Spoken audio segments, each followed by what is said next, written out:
Taigi, aš nevaduoju bomžų su savo socialiniam garantijom, nesiklausau prostitučių, kurios eina pas psichiatrus aiškintis.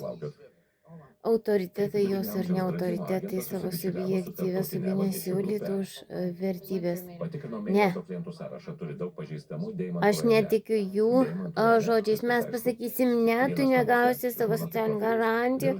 Visa tai yra jų prostitucijos žavėjimai, kurių yra žemas lygis.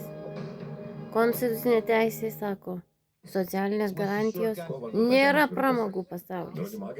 Įkų socialinės garantijos nėra įkų medicina.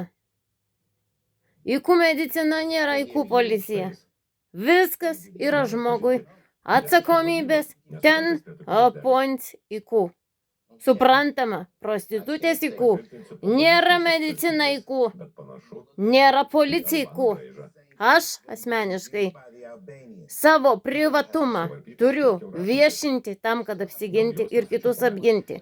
Tai vadinama influenceris darbas, teisėta psichopatologijos analizė. Ir nukrypimai nuo normų doros bažnyčios. Štai kaip tai atrodo. Ir štai kaip tai vadinasi.